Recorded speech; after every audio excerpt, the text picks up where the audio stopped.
12th maths chapter 7ல் last exercise 7.9ல் வர அசிம்ப்டோட்ஸ் டாபிக் பற்றி அதனுடைய பேசிக் கான்செப்ட்ஸ் பற்றி நம்ம பார்க்கலாம். இது லாஸ்ட் இயர் வந்து பார்த்தீங்கன்னா ஒரு கிரியேட்டிவ் 1 மார்க்ஸ் கேட்டாங்க.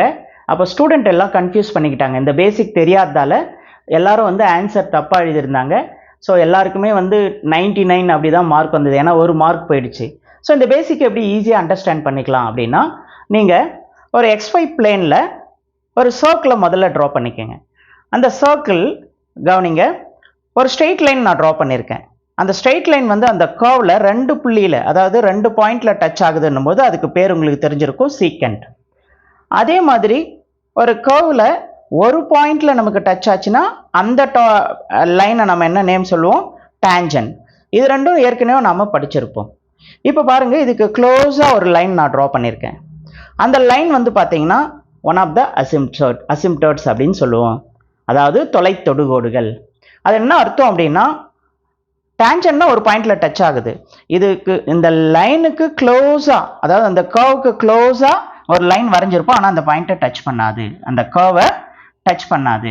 இந்த இடத்துல இதுக்கு பேர் இங்கே 3 நேம் வரும். ஃபர்ஸ்ட் ஒன் வந்து பார்த்தீங்கன்னா ஹரிசாண்டல் அசிம்ப்டோட்ஸ்னு கொடுத்துருக்கேன். என்ன காரணம் அப்படின்னா, எக்ஸ் ஆக்சிஸ்க்கு பேரலா நீங்கள் வரையக்கூடிய அந்த அசிம்ப்டோட்ஸ் பேர் வந்து ஹரிசாண்டல் அசிம்ப்டோட்ஸ். இதை நம்ம வந்து எப்படி தியரிட்டிக்கலாக அண்டர்ஸ்டாண்ட் பண்ணுறது அப்படின்னாக்கா, ஸோ y ஈக்குவல் டு ஒரு ஃபங்க்ஷன் நான் அசியூம் பண்ணிக்கிறேன், y equal to F of x, y equal to F of X.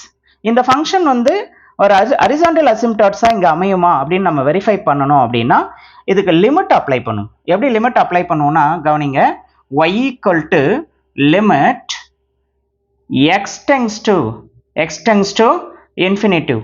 அதாவது x வந்து இன்ஃபினிட்டிவ் அப்ரோச் பண்ணுது அப்படின்னு எடுத்துக்கிட்டோம்னா இந்த ஃபங்க்ஷனுடைய ரிசல்ட் தட்ஸ் ஈக்குவல் டு ஒரு லிமிட் கிடைக்கும், ஒரு வேல்யூ. அதாவது y ஈக்குவல் டு ஏங்கிற ஒரு ஆன்சர்ஸ் கிடைக்கும். இப்படி x வந்து இன்ஃபினிட்டிவ் அப்ரோச் பண்ணுதுன்னா எஃப் ஆஃப் எக்ஸ் உடைய ரிசல்ட்ஸ் வந்து ஏன்னு கிடைக்கும்.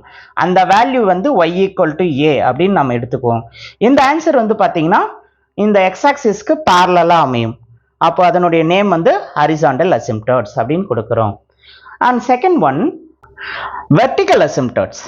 வெர்டிக்கல் அசிம்ப்டோட்ஸ் என்னும் பொழுது y ஆக்சிஸ்க்கு பேரலா அந்த லைன் ட்ரா பண்ண முடியும். அந்த லைன் ஸோ அதே மாதிரி சர்க்கிளுக்கு இந்த இடத்துல இந்த கர்வுக்கு க்ளோஸாக ட்ரா பண்ணுறோம், ஆனால் வந்து அந்த சர்க்கிளை டச் பண்ணலை, அதாவது இந்த கர்வை அது டச் பண்ணலை.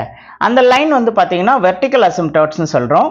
இது பாருங்கள், y ஆக்சிஸ்க்கு பேரலலாக இருக்கிறதால இதனுடைய ஈக்குவேஷன் என்ன கிடைக்கும்னா x ஈக்குவல் டு ஏ. இப்போ ஒரு ஃபங்க்ஷன் கொடுத்துருந்தா அந்த ஃபங்க்ஷன் வந்து வெர்டிக்கல் அசிம்ப்டோட்ஸ்னு எப்படி நம்ம அண்டர்ஸ்டாண்ட் பண்ணிக்கலாம் அப்படின்னா, இதை வெரிஃபை பண்ணுறதுக்கு ஸோ ஒரு லிமிட் எடுக்கிறோம். கொடுத்துருக்கிற ஃபங்க்ஷனுக்கு limit x tends to a f of x. கொடுத்துருக்கிற ஃபங்க்ஷனுக்கு நீங்கள் லிமிட் எடுத்தீங்கன்னா x வந்து ஏவை அப்ரோச் பண்ணும் பொழுது நமக்கு வர ரிசல்ட் வந்து பார்த்தீங்கன்னா ஒன்று ப்ளஸ் ஆர் மைனஸ் இன்ஃபினிட்டிவ்னு வரணும். ஸோ ஒரு ஃபங்க்ஷன் கொடுத்துருக்கும் பொழுது அந்த ஃபங்க்ஷனுக்கு x ஈக்குவல் டு எக்ஸ் வந்து ஏவை அப்ரோச் பண்ணுதுன்னா எஃப் ஆஃப் எக்ஸுக்கான ஆன்சர் லிமிட் வேல்யூ வந்து ப்ளஸ் ஆர் மைனஸ் இன்ஃபினிட்டிவ், ஒன்று பாசிட்டிவ் இன்ஃபினிட்டிவாக இருக்கலாம், மைனஸ் இன்ஃபினிட்டிவ்னு ஆன்சர் வந்துச்சுன்னா அந்த particular x equal to A வந்து பார்த்தீங்கன்னா வெர்டிக்கல் அசிம்ப்டோட்ஸ் அப்படின்னு நம்ம ஆன்சர் எடுத்துக்க முடியும். இது செகண்ட் டைப். அப்போ தேர்ட் ஒன் என்ன அப்படின்னா ஸ்லாண்ட் அசிம்ப்டோட்ஸ். இது ரெண்டையும் கம்பேர் பண்ணும்போதே உங்களுக்கு புரியும், இது ஹரிசாண்டல், அது வெர்டிக்கல். அப்போ ரிமைனிங் லைன்ஸ் எல்லாமே வந்து ஸ்லாண்ட் அசிம்ப்டோட்ஸ்னு சொல்லலாம். டிராயிங் மூலமாக அண்டர்ஸ்டாண்ட் பண்ணோம்னா ஸோ ஸ்லாண்டாக நமக்கு இது வரைய முடியும். அந்த லைன் வந்து பார்த்தீங்கன்னா ஸோ இங்கே இந்த கர்வோட டச் ஆகாமல் நிற்குது. அப்போ இது எப்படி வெரிஃபை பண்ணலாம் அப்படின்னா, கொடுத்துருக்கிற ஃபங்க்ஷனுடைய நியூமரேட்டர் டினாமினேட்டர் வெரிஃபை பண்ணும். ஒரு function y equal to F of எக்ஸ்ன்னு நம்ம கொடுக்குறாங்கன்னு வச்சுக்கோங்க.